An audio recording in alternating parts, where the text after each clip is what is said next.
Les riverains de la ferme de Chavegnac sont inquiets. Ils craignent que leur cadre de vie ne soit bientôt bouleversé.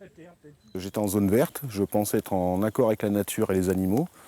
Il n'y avait que les 6 bâtiments et ceux-ci sont construits 2-3 ans, ça fait 5 ans que je suis là, ça fait 2-3 ans après que je suis arrivé. Moi je suis, si vous voulez, je suis protégé par la nature, on va dire, pour l'instant. Mais ce qui va nous déranger le plus, ça va être l'odeur et les nuisances sonores. La ferme passerait de 700 à 3100 bovins, répartis dans les 10 bâtiments existants.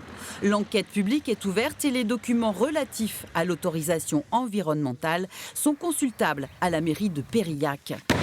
Un pavé de 1700 pages qui détaille le projet soutenu par le groupe agroalimentaire Terea, futur repreneur.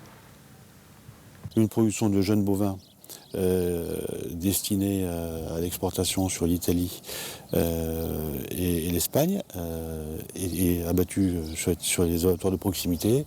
Une production de génisses qui fera un passage à l'herbe et finit en bâtiment ici, et une production de vaches de réforme. Le projet est construit sur 600 génisses dehors, 800 en bâtiment et 1400 jeunes bovins d'engraissement. La stratégie de Terea est d'engraisser sur place, mais les 3100 bovins ne seront pas présents en permanence dans les ateliers. Ils seront mis en pâturage, en rotation sur les 800 hectares de l'exploitation. L'environnement sera-t-il respecté? C'est toute la question pour les riverains. Peut-être protéger un peu plus l'environnement, parce que là, actuellement, le fumier s'écoule dans un petit cours d'eau qui va dans un étang, puis dans un autre, puis encore dans un autre. C'est un cercle vicieux. La bassine, les trop-pleins vont aller dans ces étangs-là. Enfin, c'est un peu compliqué. Je trouve que pour l'environnement, c'est mal calculé. Il est hors de question, évidemment, de dégrader un environnement qui est quelque part le porteur de notre projet. Le projet Terre de Chavegnac, ce n'est pas une ferme-usine. Terre de Chavegnac, c'est des bâtiments d'engraissement pour finir des animaux et de la valorisation d'un espace en herbe aujourd'hui qui restera en herbe.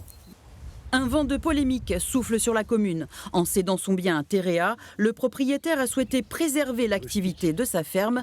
Il se veut rassurant. Mes voisins sont mes amis, ça fait 20 ans que je travaille à côté d'eux, j'ai jamais eu de problème, quoi. J'ai toujours été proche d'eux.